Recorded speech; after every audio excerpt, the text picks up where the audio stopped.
অঙ্ক করেছিল সেদিন? কাজ করছি। হ্যাঁ, তো ওগুলো যেগুলো হ্যালো কল দিস না। হ্যালো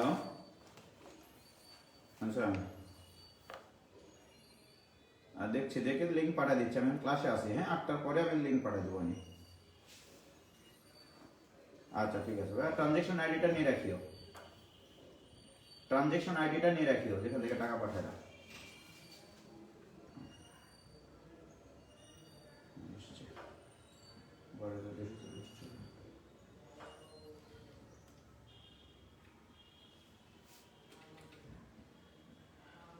হ্যালো, শোনা যায়? হ্যাঁ শোনা যাচ্ছে তো। ওয়ালাইকুম সালাম। ওয়ালাইকুম সালাম। আমি একটু নাস্তা করছিলাম, এই জন্য দেরি হয়ে গেছে। হ্যাঁ কি নাস্তার কাছে একটা লাঠি লাগবে, আর এই যে ইয়ে লাগবে, রশিদ টান শিখাতে হবে, তো দড়ি লাগবে। বড় লাঠি? এই এত বড় হলে হবে। চাবি লাগবে না ভাই? চাবি আছে।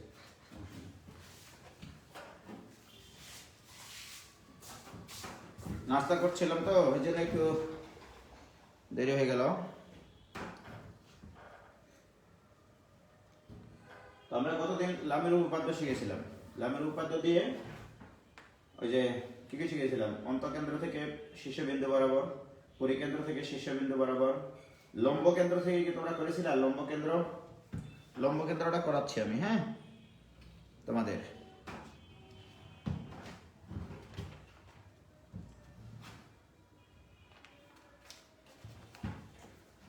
তো প্রশ্নটা হচ্ছে যে কোথায় দেখো, প্রশ্নটা হচ্ছে একটি ত্রিভুজের লম্ব কেন্দ্র হতে বিপরীত বাহুর উপর লম্ব বরাবর ক্রিয়াশীল তিনটা বল ভারসাম্য সৃষ্টি করে।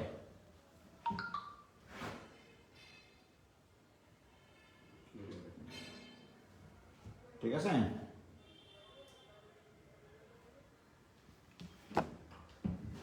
হ্যালো,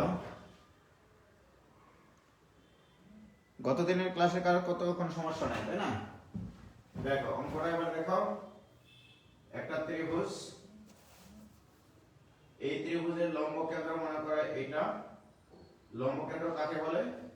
আমরা জানি একটা ত্রিভুজের তিনটা শীর্ষবিন্দু হতে বিপরীত বাহুর উপর লম্ব অভিমুখে, মানে লম্ব টানলে যে বিন্দুতে ছেদ করে তাকে বলা হয় লম্ব কেন্দ্র। তাহলে মনে করো এটা লম্ব কেন্দ্র, লম্ব কেন্দ্র হচ্ছে ও।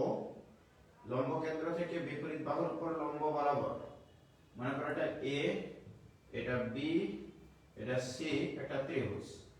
তাহলে বিসি বাহুর উপর লম্ব, ও কিন্তু লম্ব বিন্দু আগে বলছি, ওকে?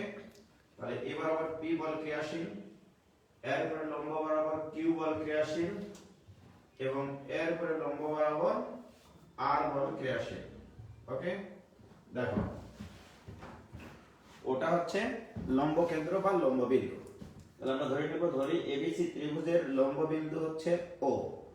ও হতে বিসি, সিএ এবং এবি এর উপর যথাক্রমে লম্ব বরাবর যথাক্রমে পি, কিউ এবং আর মানে তিনটি বল ক্রিয়াশীল থেকে ভারসাম্য সৃষ্টি করে। সেক্ষেত্রে সম্পর্কটা কি হবে? পি, কিউ এবং আর এর মধ্যে সম্পর্কটা কি হবে? কই আটকে যাচ্ছে? আটকে যাচ্ছে না তো? তোমাদের নেটের সমস্যা, আমার এখানে নেটের তো সমস্যা নাই, আমার এখানে ক্লিয়ার আছে সবকিছু। আটকে যাচ্ছে নাকি? না আটকে তো যাচ্ছে না, আমি তো এখানে দেখতে পাচ্ছি সব বাবা।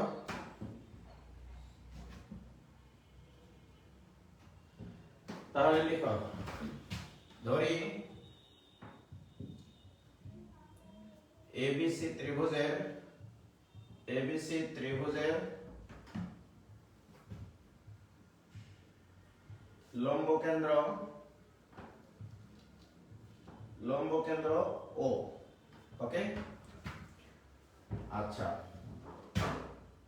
ও হতে বিসি, সিএ, এবি এবি বাহুর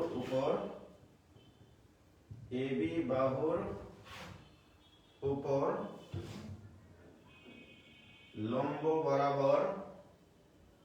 লম্ব বরাবর যথাক্রমে পি কিউ আর মানের তিনটি বল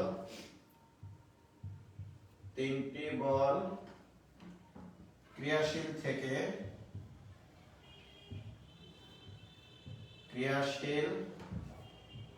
থেকে ভারসাম্য সৃষ্টি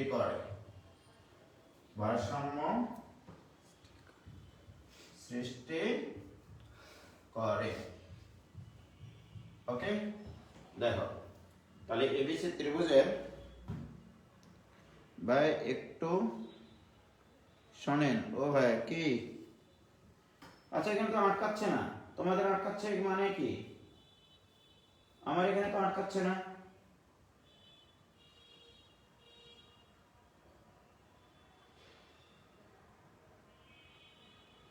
আমার এখানে তো সব ক্লিয়ার আছে। এই যে দেখো সব কিছু ক্লিয়ার আছে।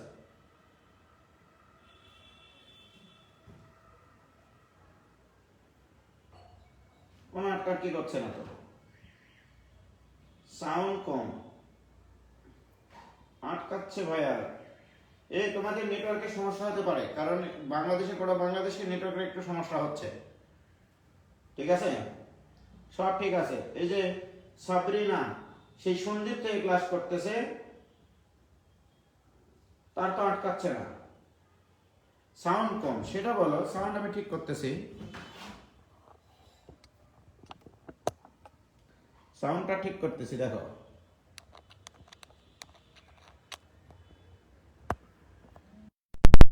না, এবার সাউন্ড কি ঠিক আছে? এবার সাউন্ড ঠিক আছে কিনা একটু বলো। এবার সাউন্ড ঠিক আছে? হ্যাঁ ভাই, ক্লিন অ্যান্ড ক্লিয়ার সব। এখন এবার সাউন্ড ঠিক আছে কিনা একটু বলো প্লিজ।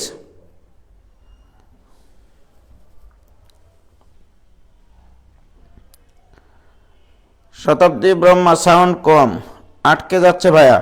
আমার এখানে একটু আটকাচ্ছে না।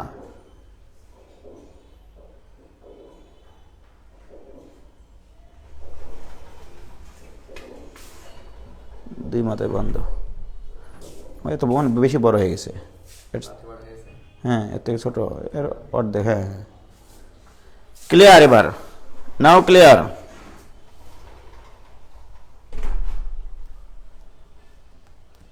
সাউন্ড কম মানে কি বলো তোমরা?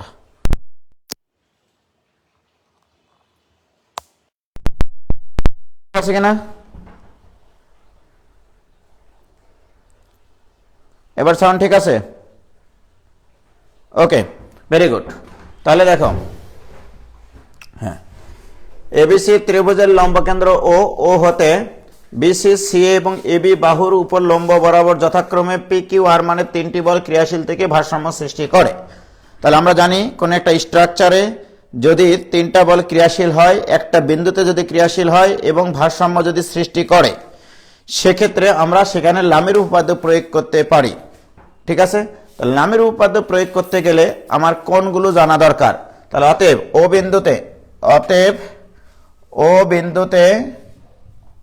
বিন্দুতে লামের উপপাদ্য প্রয়োগ করে পাই।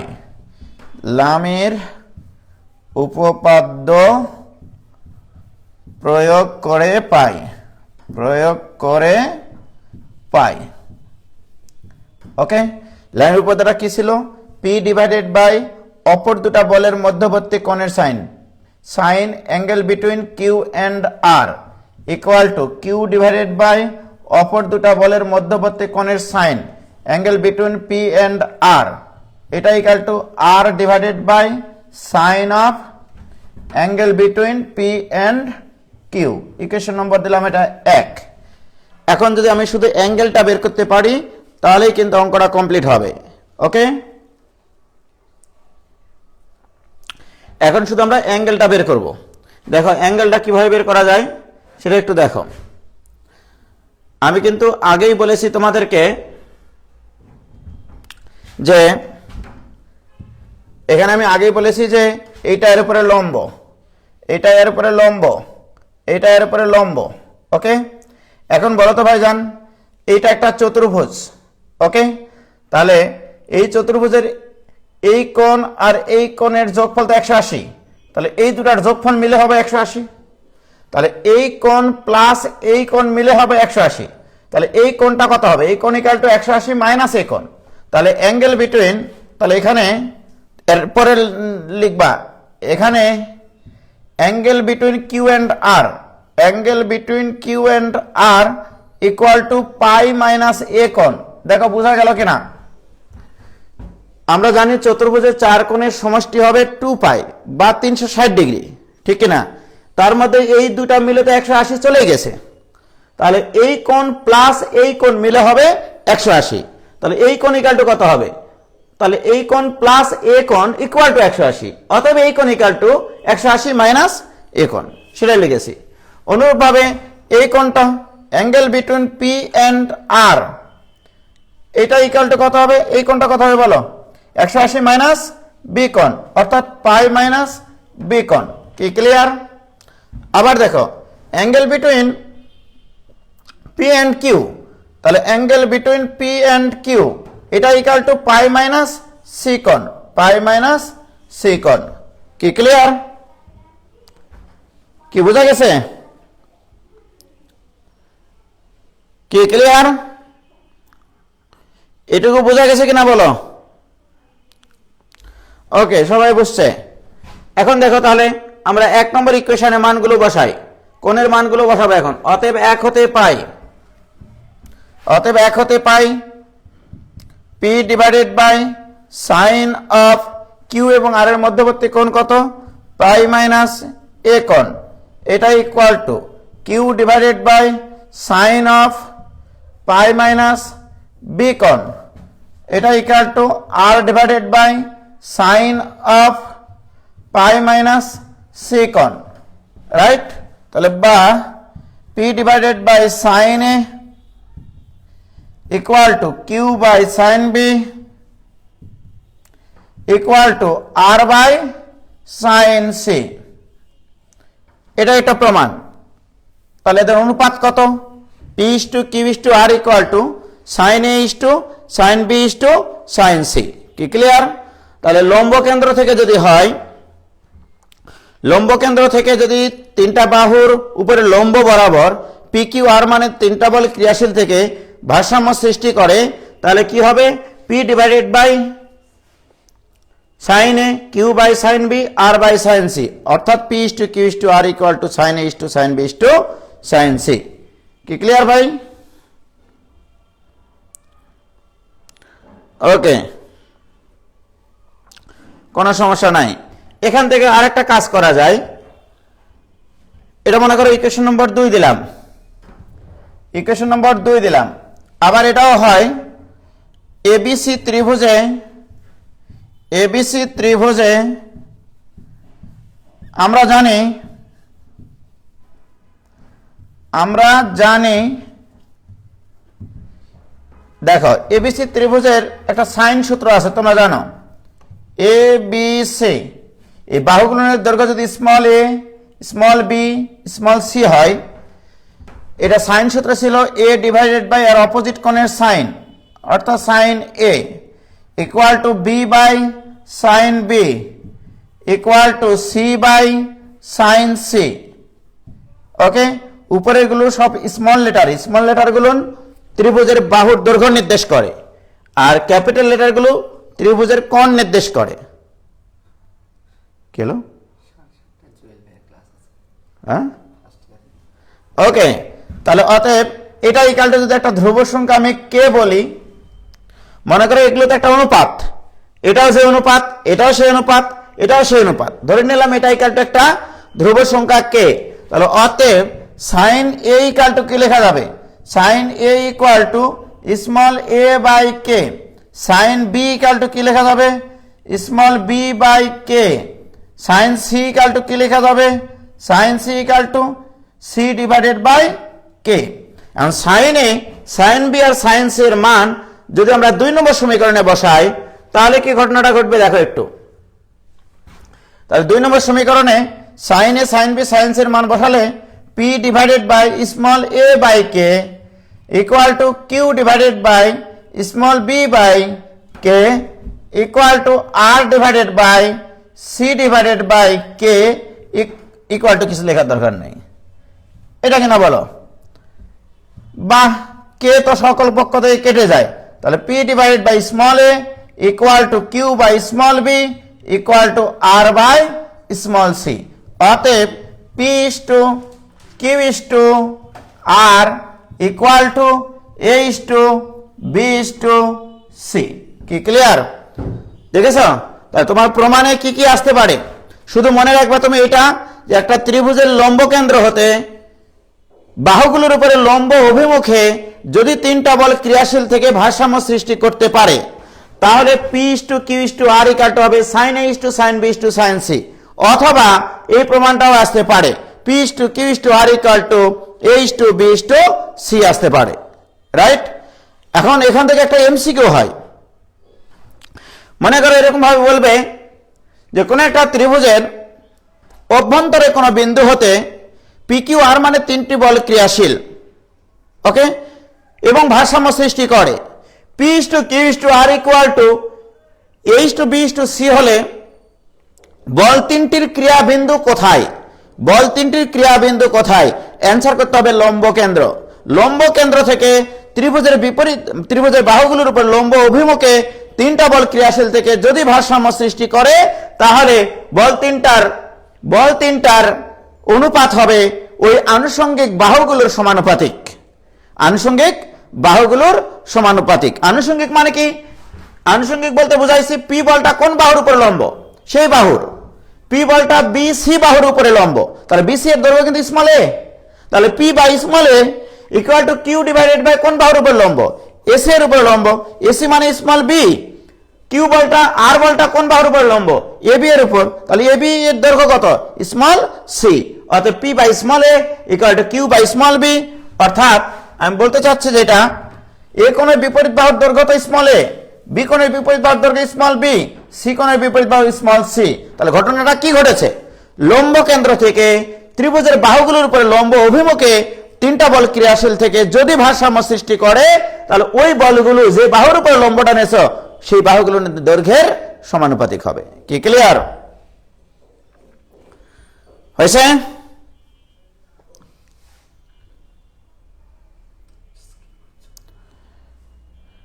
আমার এখানে চুল পরিমাণও কোনো ডিস্টার্ব নাই। তোমার মোবাইলে কোনো ডিস্টার্ব আছে মাস্তাক? ঠিক আছে, একটু আটকাটকি করছে না ভাইজান, স্কিপ হয়ে যাচ্ছে মানে কি? দূর পাগলা, সবকিছু ক্লিয়ার দেখতে পাচ্ছি। হয়েছে?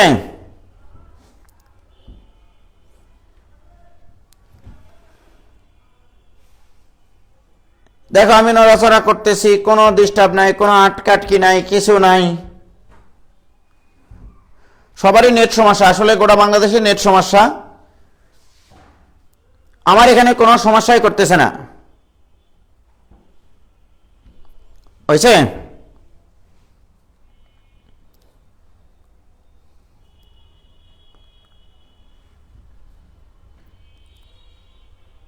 ওকে, তাহলে লম্বকেন্দ্র সংক্রান্ত অঙ্ক কমপ্লিট। এবার আসো, এবার আমরা খুব ইম্পর্টেন্ট অঙ্ক করব। এগুলো আসলে খুব সহজ অঙ্ক, এত সহজ অঙ্ক আমরা করব না। এবার আমরা যেটা করব রশির টান নির্ণয় সংক্রান্ত অঙ্ক করব আমরা। হ্যাঁ, তোমরা এবার হেডিং দাও রশির টান নির্ণয় সংক্রান্ত। রশির টান নির্ণয় সংক্রান্ত।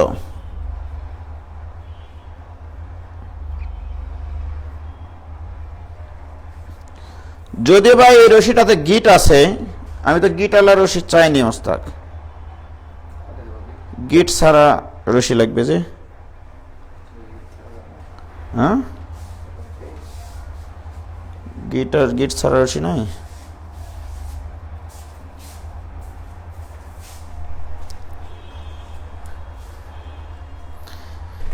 দেখো এবার রশির টান সংক্রান্ত অঙ্ক করাবো আমরা।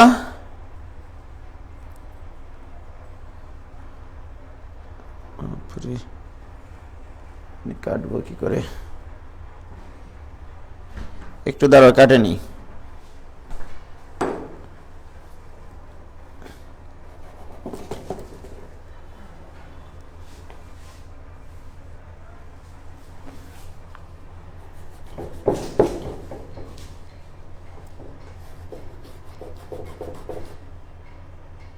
কাটছে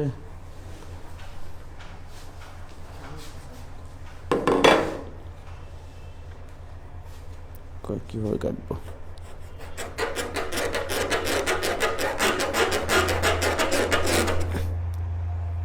না কাটছে না, কাটবো কি দিয়ে?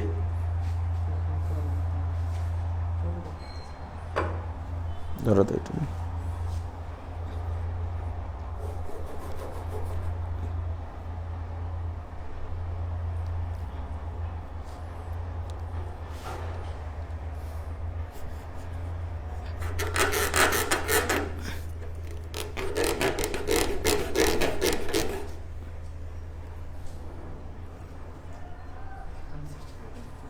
ধরো তো, কাটো তো।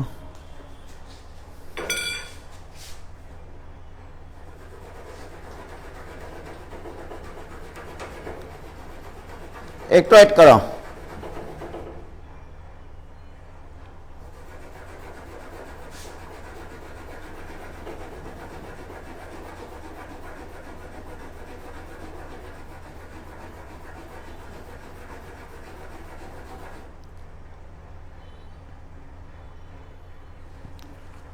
মোস্তাক একটু কাটার কিছু নিয়ে এসে তো, এক জিনিস নিয়ে যায় 10 ঘন্টা দিন।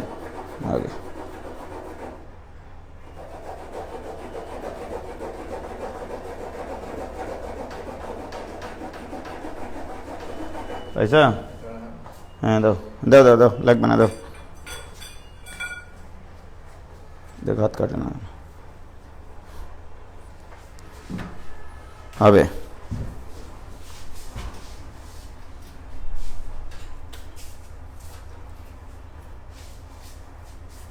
একটু ওয়েট করো।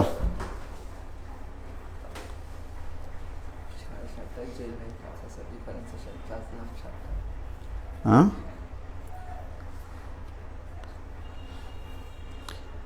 দেখি চাবি দাও।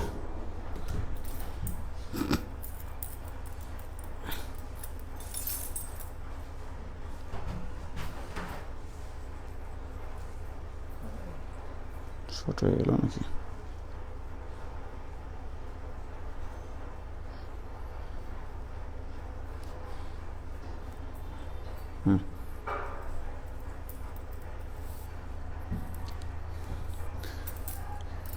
আরেকটা রশি দাও, একটা দড়ি দাও। দেখো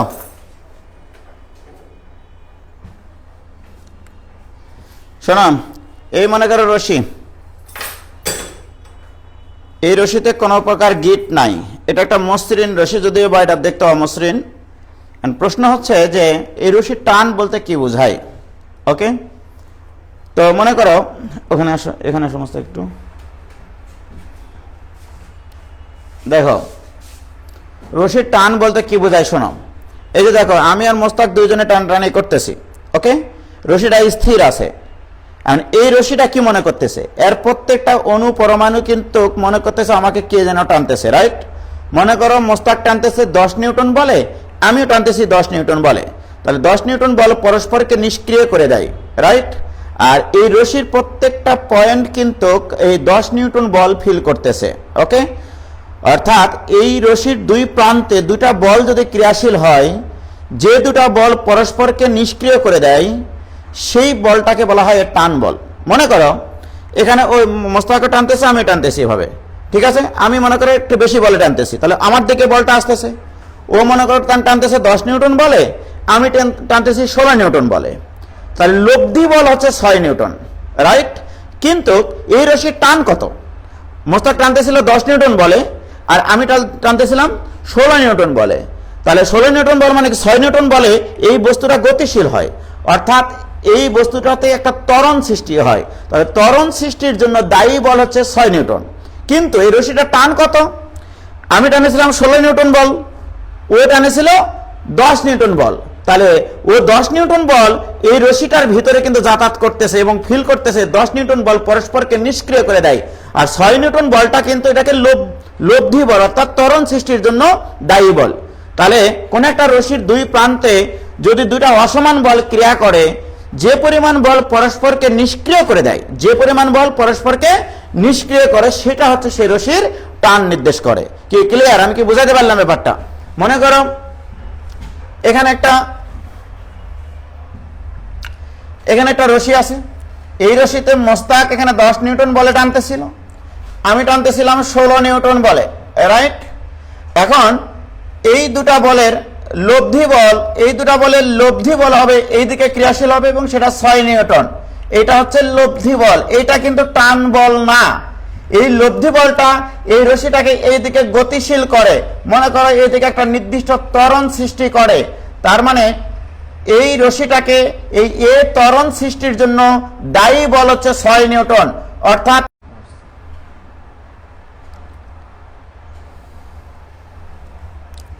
বলো ক্লিয়ার কিনা? তোমারটা চালু করো।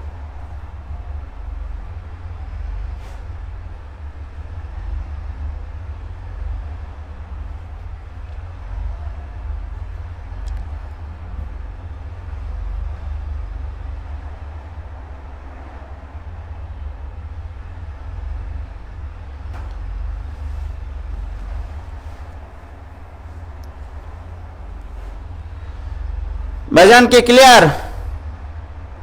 এখন কি দেখতে পাচ্ছ? লাইন কেটে যায় না, এখন দেখতে পাচ্ছ কিনা আমাকে? আমাকে কি দেখতে পাচ্ছ?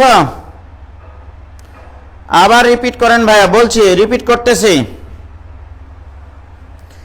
আমি বলছিলাম যে কোন একটা রশিতে যদি দুই প্রান্তে দুইটা বল ক্রিয়াশীল হয় বিপরীতমুখী, তা এবং দুটা বল যদি অসমান হয়, তাহলে এই বড় বলের দিকে লব্ধি ক্রিয়া করবে। লব্ধি কত হবে? বড় বল মাইনাস ছোট বল, এটা লব্ধি। এই লব্ধি বলটা এই রশিটাকে ত্বরণ সৃষ্টির জন্য দায়ী বল বলা হয়। ক্লিয়ার? তাহলে রশির টান কত? রশির টান মানে হচ্ছে কোন একটা রশির দুই প্রান্তে দুইটা ভিন্ন বল যদি ক্রিয়াশীল হয়, যে পরিমাণ বল পরস্পরকে নিষ্ক্রিয় করে, সেটাকে বলা হয় রশির টান। তাহলে দেখো এই 16 নিউটনের মধ্যে 10 নিউটন বল নিষ্ক্রিয় করে, 6 নিউটন বল লব্ধি বল সৃষ্টি করে, তাহলে নিষ্ক্রিয় করে কত? 10 নিউটন বল। তাহলে রশিটার টান হচ্ছে 10 নিউটন, রাইট? কোন একটা রশি যদি সুষম রশি হয়, মনে করো এই রশিটা এভাবে আমি টানতেছি, কোন একটা জায়গায় ছিঁড়ে গেল, এর অর্থ হচ্ছে ওই পয়েন্টে রশির টান, মনে করো এদিকে আমি 10 নিউটন বল প্রয়োগ করতেছি, এদিকে 10 নিউটন বল প্রয়োগ করতেছি, কোন একটা বিন্দুতে ছিঁড়ে গেল। এর অর্থ হচ্ছে যে 10 নিউটনের বেশি টান বল সে সহ্য করতে পারে না। যদি আমি এরকম হয় যে 10 নিউটন বল প্রয়োগ করলাম, ছিঁড়ে যাওয়া ভাব, কিন্তু ছিঁড়ে না, বাট 10-এর থেকে একটু বল যদি বেশি প্রয়োগ করি তাহলে ছিঁড়ে যায়, তার মানে টান বা সহ্য ক্ষমতা হচ্ছে 10 নিউটন। তাহলে কোন একটা রশিতে যেখানে বল প্রয়োগ করা হোক না কেন, প্রত্যেকটা পয়েন্টের টান হবে সমান, যদি গিট না থাকে। আর যদি আমি কোন একটা রশিতে গিট দিয়ে দিই, এখানে যদি একটা গিট দিয়ে দিই, দেখো গিট দিয়ে দিলাম, ওকে, সেক্ষেত্রে দুই প্রান্তের টান আলাদা হবে। তাহলে মনে রাখবা, কোন রশিতে যদি গিট না থাকে, একটা রশি হয়, বল যেখানে ক্রিয়া করুক না কেন, যেভাবে ক্রিয়া করুক না কেন, সব জায়গাতে টান সমান বা সহ্য ক্ষমতা সমান। অর্থাৎ কোন একটা রশির টান বলতে বোঝায় তার নিজস্ব একটা সহ্য ক্ষমতা, নিজস্ব সহ্য ক্ষমতা, যে সহ্য ক্ষমতার উপরে গেলে দড়িটা ছিঁড়ে যাবে বা রশিটা ছিঁড়ে যাবে। তাহলে গিট থাকলে দুই পাশে টান হবে আলাদা, গিট না থাকলে সব জায়গায় টান সমান। ক্লিয়ার? ওকে, এবার আমি একটা প্রশ্ন লিখব, যে প্রশ্নটা করাতে চাই, দেখো সেটা হচ্ছে এরকম। এই যে দেখো, এরকম একটা সুষম দ্বন্দ্ব, একবারে সুষম দ্বন্দ্ব, ওকে, সুষম দ্বন্দ্বের দুই প্রান্তে রশির দুইটা প্রান্ত বাঁধা আছে। এখন এই যে দেখো, এই চাবিটাতে, এই রশিটাতে কোনো জায়গায় গিট নাই, ওকে, এটা কিন্তু অমসৃণ রশি, বাট আমি যেটা কল্পনা করতেছি সেটা হচ্ছে মসৃণ। এখন যদি আমি এই চাবিটাকে এখান থেকে ছেড়ে দিই, ছেড়ে দিলে কিন্তু একটা নির্দিষ্ট জায়গায় এসে এটা স্থির অবস্থার সৃষ্টি করবে। আমি যদি এখন বলি এই অবস্থায় এই দ্বন্দ্বের একটা দৈর্ঘ্য দেওয়া থাকবে, রশিটার একটা দৈর্ঘ্য দেওয়া থাকবে, চাবিটার একটা ওজন দেওয়া থাকবে। তোমরা এই চিত্রটা একটু আঁকো, তাহলে এই চিত্রটা আঁকো। এই অবস্থায় রশির টান কত হবে সেই টানটা আমরা বের করব। ওকে, কি কি দেওয়া থাকবে এখানে? দ্বন্দ্বের দৈর্ঘ্য দেওয়া থাকবে, গোটা রশির দৈর্ঘ্য দেওয়া থাকবে, এখানে চাবির ওজন দেওয়া থাকবে। তোমাকে বের করতে হবে রশির টান কত। কি ক্লিয়ার? তাহলে এই চিত্রটা তোমরা আঁকো একটু প্লিজ। দেখতে পাচ্ছ কি তোমরা? হ্যাঁ, একটু উপরে তুলবো, তাই না? এবার দেখো এই রশিটা, এই চিত্রটা আঁকো তোমরা, এই চিত্রটা আঁকো প্লিজ। তাহলে আমি আঁকে নিই একটু।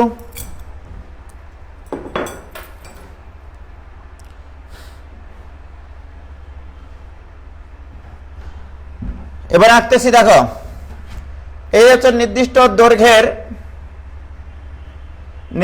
দৈর্ঘ্যের একটা দ্বন্দ্ব। এই দ্বন্দ্বের দৈর্ঘ্য মনে করো তোমার ডি। এই দ্বন্দ্বটা অনুভূমিক দ্বন্দ্ব, রশির এখানে এক প্রান্ত বাঁধা আছে। ব্যাপারটা এইরকম। আসলে আমি কিন্তু লামির উপপাদ্য আগে করাবো, তারপরে আরেকটা নিয়ম শিখাবো পরে। তাহলে এখানে ডাব্লু ওজনের একটা বস্তু ঝোলানো আছে, ডাব্লু ওজনের একটা বস্তু ঝোলানো আছে এই অবস্থায়। ওকে, এখন রশির টান। এখন আমার প্রশ্ন, রশির টান কোন দিকে ক্রিয়াশীল, এটা একটা বিষয়। তুমি মনে করো এই রশির এই অংশের টান নির্ণয় করতে চাও, যেখানে বস্তু ঝুলানো থাকে, তাহলে এখানে বস্তু ঝুলানো আছে। আমি মনে করো এই যে মনে করো একটা রশি, এই রশিটাতে মনে করো একটা বস্তু ঝুলাই রাখলাম। আমি এখানে কেটে দিলে এই বস্তুটাকে ধরে রাখতে গেলে কোন দিকে বল প্রয়োগ করতে হবে? উপরের দিকে, ঠিক? তাহলে যেখানে বস্তু ঝুলানো আছে এই রশিটাকে যদি আমি এখানে কেটে দিই, তাহলে এই রশিটাকে ধরে রাখতে গেলে কোন দিকে বল প্রয়োগ করতে হবে? এইদিকে। তাহলে এই দিকে রশির টান কাজ করবে টি বল, এইদিকেও রশির টান টি। কেন? এখানে কিন্তু গিট নাই, অবাধে ডাব্লু ওজনের একটা বস্তু গড়াগড়ি করতেছিল, রাইট? কিন্তু ডাব্লু ওজনের বস্তুটা মধ্যবিন্দুতে এসে স্থির অবস্থার সৃষ্টি করে। তাহলে এখানে দাও এ, এটা দাও বি, এটা দাও সি।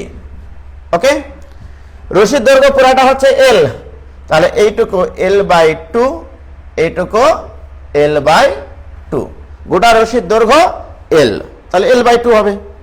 এখন আসো আমি এখানে বলে নেব সব। তাহলে ধরি A B equal to D equal to দ্বন্দ্বের দৈর্ঘ্য, দ্বন্দ্বের দৈর্ঘ্য বা লাঠির দৈর্ঘ্য। ওকে, তারপরে এ সি বি, এটা একটা রশি, রশির দৈর্ঘ্য এল, এটা ইকুয়াল টু রশির দৈর্ঘ্য, রশির দৈর্ঘ্য। ওকে, তারপরে এসি ইকুয়াল টু কত? তাহলে এল বাই টু, এটা ইকুয়াল টু আবার সিবি, যেহেতু সি রশিটার মধ্যবিন্দু। ওকে, এখন দেখো তাহলে সি এ এবং সিবি অংশের টান, সি এ ও সিবি অংশের টান, সি এ এবং সিবি অংশের টান টি। দুটা টান কেন একই রকম হলো বলো তো?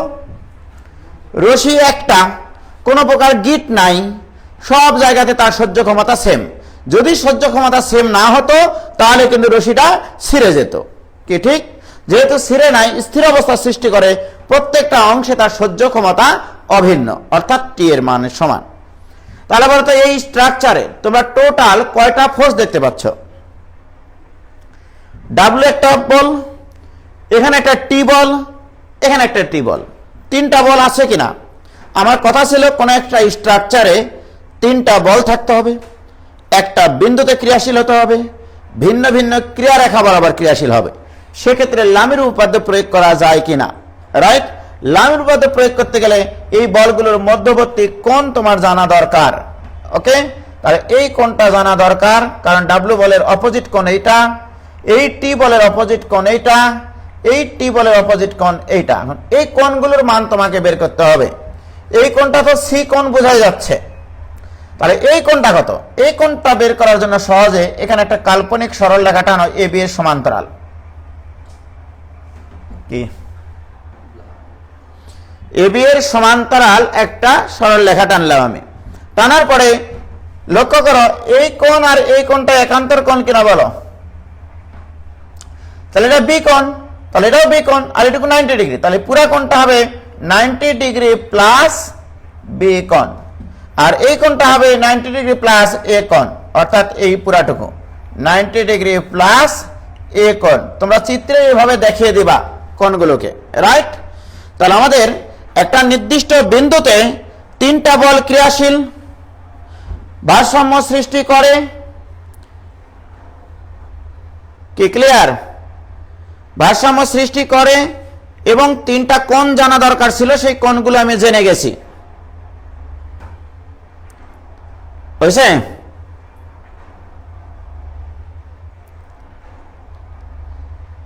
নেটওয়ার্কের কি খুব ডিস্টার্ব নাকি আজকে?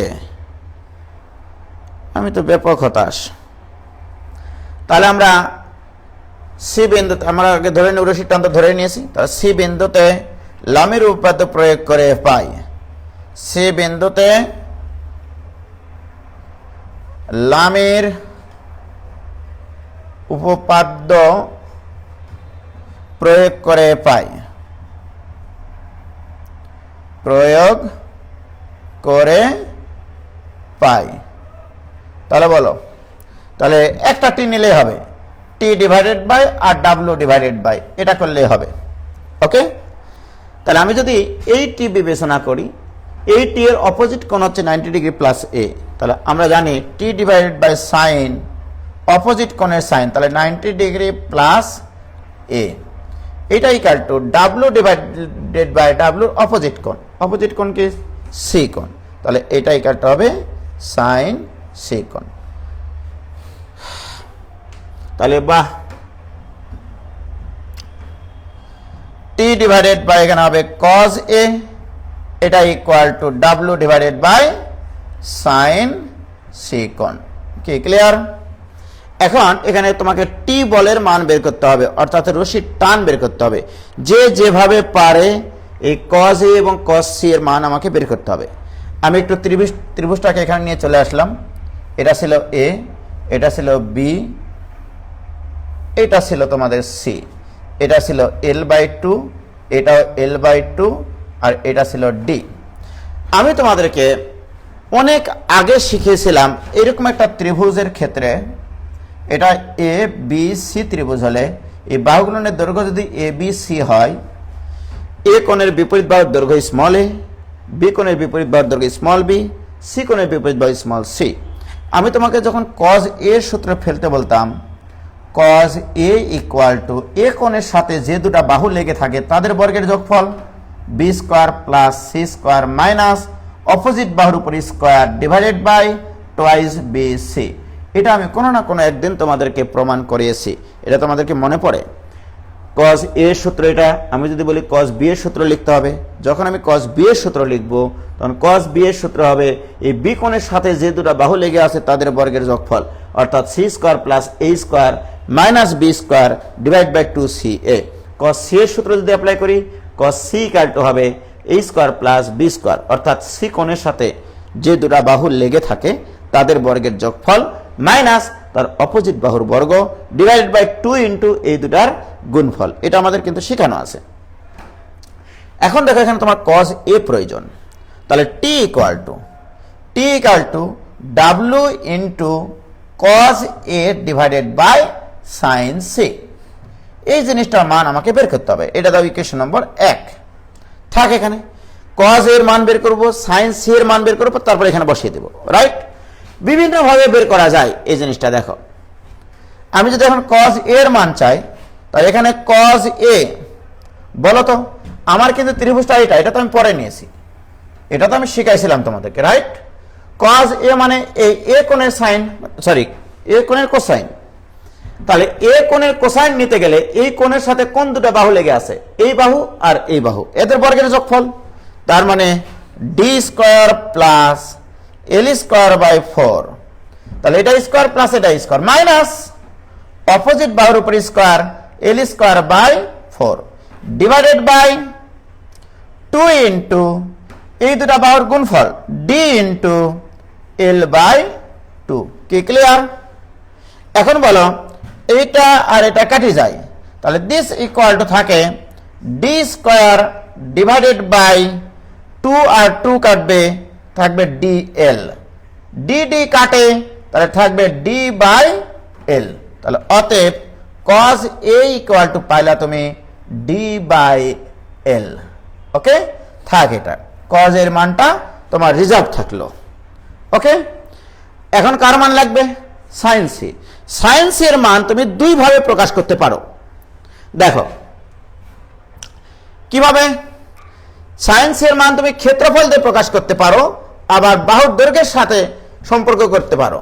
এই দেখো সাইন সি, আমরা জানি এই ত্রিভুজের ক্ষেত্রে, এই যে দেখো এই ত্রিভুজের ক্ষেত্রে ত্রিভুজের ক্ষেত্রফল equal to half into A B sine C, এটা কিন্তু তোমাদের জানা আছে। ওকে, কিভাবে? যখন আমি সি কোণ নেব, এই সি কোণের সাথে যে দুটা বাহু লেগে থাকবে তাদের গুণফল হয়। তাহলে এখন দেখো সাইন সি যদি এই কোণটা হয়, এই কোণের সাথে কোন দুটা বাহু লেগে আছে? L by 2 L by 2।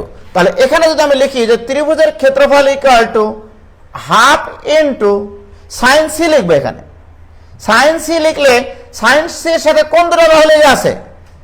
L by 2 আবার এল বাই 2। কি ক্লিয়ার? তাহলে সর্বসাকল্যে তোমরাই বলো এখান থেকে সাইন সি ইকুয়াল টু কত আসবে? সাইন সি ইকুয়াল টু আসবে 4 দুগুণ 8, তাহলে 8 ইন্টু ত্রিভুজ ক্ষেত্র ডিভাইডেড বাই এল স্কোয়ার, এটা হচ্ছে সাইন সি। তাহলে cos এর মান D by L, sine C এর মান আসলো 8 ইন্টু ত্রিভুজ ক্ষেত্র ডিভাইডেড বাই এল স্কোয়ার। তাহলে এখানে যদি আমি মানটা বসাই এখন, ওকে দেখো এখানে মান বসাবো। অতএব T equal to W into cos A. cos এর মান কত? D by L divided by sine C এর মান কত? 8 ত্রিভুজ ক্ষেত্র ডিভাইডেড বাই এল স্কোয়ার। উলট পালট করলে টি ইকুয়াল টু আসবে W into D L divided by 8 ত্রিভুজ ক্ষেত্র। এটাও কিন্তু ত্রিভুজের ক্ষেত্রফল মানে টান বলের মান। বলো ডাব্লুটা কি? ডাব্লুটা হচ্ছে বস্তুর ওজন।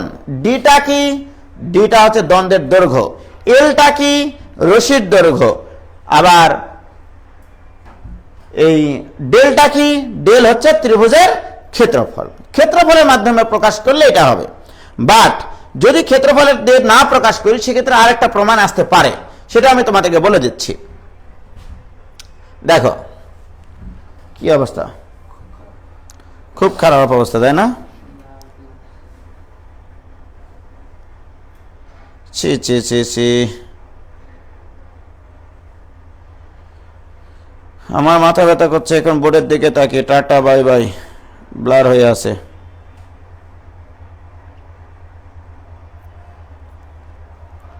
হ্যাঁ তাই তো, ব্লারই তো দেখছি আমি। খুব সমস্যা নেটওয়ার্কের গো।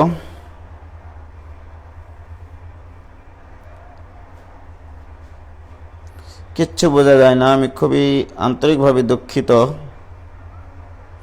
টি এর মান আসছে W into D into L by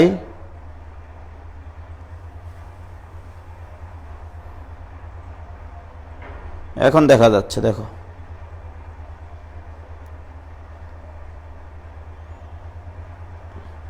আমার চোখের ইতিহাস লেগে ব্লার যে ভাই। আমার আলহামদুলিল্লাহ অবস্থা। আরেকবার বলেন। সাইন সি, ঝাপসার উপরে ঝাপসা। আমারও এখন প্রবলেম করছে, মাঝে মাঝে হালকা ক্লিয়ার, আবার ব্লার হয়ে গেল। হ্যাঁ ওয়াইফাই দেখি এখানে আগে, তারা বুঝে যাবে।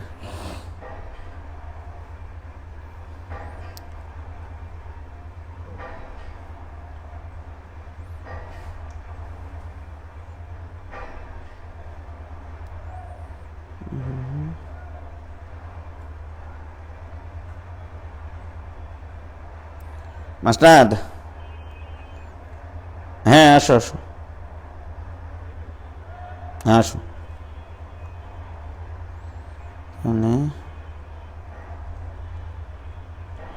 এখানে ক্লিয়ার, এবারে ওয়াইফাই দাও তো মুস্তাক।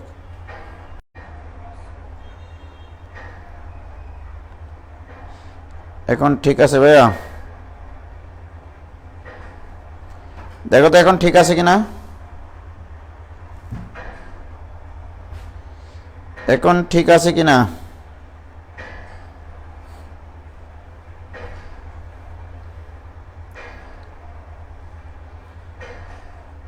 এখন কি ঠিক আছে?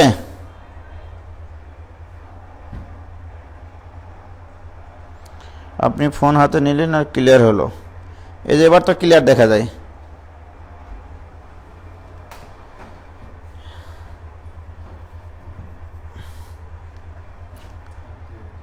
হ্যাঁ এখন ক্লিয়ার না?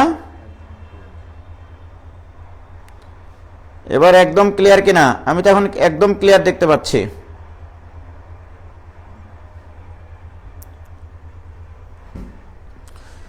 তাহলে এটা ক্লিয়ার?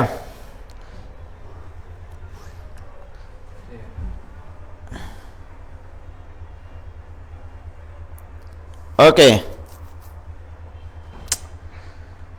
আচ্ছা আমি যেটা বোঝাতে যাচ্ছিলাম যে এবিসি ত্রিভুজের ক্ষেত্রফল ইকুয়াল টু, আমি যদি সাইন সি নিই তাহলে এই সি কোণের সাথে যে দুটো বাহু লেগে থাকে তাদের গুণফল হয় half into AB into sine C. অথবা ত্রিভুজের ক্ষেত্রফল তো আরও অনেকভাবে তোমাদেরকে শেখাইছিলাম, হাফ ইন্টু এখানে যদি বি সি নেই তাহলে বি আর সি এর মধ্যবর্তী কোণ হচ্ছে এ, তখন এখানে নিতে হয় সাইন এ। আমি প্রয়োজন অনুসারে সূত্রটা ব্যবহার করব।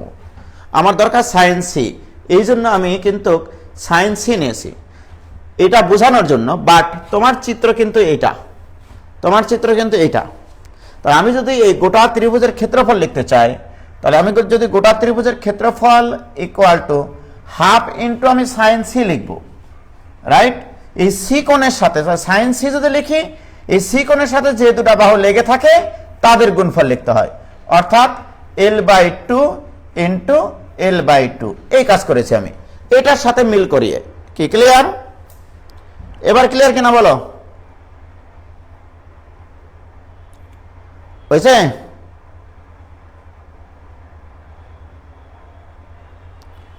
ওকে, তাহলে সায়েন্সের মান ওকে। এবার আমি আরেকভাবে সায়েন্সের মান বসাতে পারি, সেটা হচ্ছে এরকম। দেখো আরেকভাবে বের করব।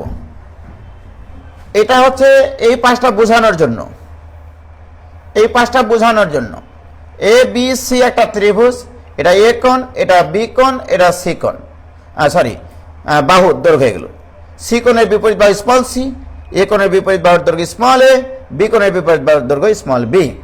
আমি যদি আর কোসাইন সূত্র অ্যাপ্লাই করি তাহলে কস সি ইকুয়াল টু এই কোণের সাথে যে দুটা বাহু লেগে থাকে তাদের বর্গের যোগফল, এটা অনেক আগে শিখাইছি আমি তোমাদেরকে, মাইনাস এর অপোজিট বাহুর উপরে বর্গ divided by 2 into A B. কি ক্লিয়ার? এটা বোঝানোর জন্য। আর তোমার যে চিত্রটা দেওয়া ছিল সেটা হচ্ছে এরকম, তোমার চিত্রটা দেওয়া ছিল এরকম যে এটা ছিল ডি, এটা ছিল এল বাই টু, এটা ছিল এল বাই টু, এটা ছিল এ, এটা ছিল বি, এটা ছিল সি। আমি যদি কস সি বের করতে চাই তাহলে কস সি ইকুয়াল টু, বলো কি হবে? এই দুটোর বর্গের যোগফল, তাহলে L square by 4 plus L square by 4 minus opposite বাহুর দৈর্ঘ্য D square divided by 2 into L by 2 into L by 2। এটা হচ্ছে কস সি। ওকে, এখন বলো যে এখানে যদি আমরা একটু লসাগু টসাগু করি একটু, তাহলে কি হবে? দেখো দিস ইকুয়াল টু এই 2 আর এই 2 তো কাটবে, উপরে লসাগু হচ্ছে 4, 4 লসাগু করলে 2 L square minus 4 D square, right? Divided by এখানে আসবে L square by 2। This equal to 2 L square minus 4 D square divided by কত আসবে?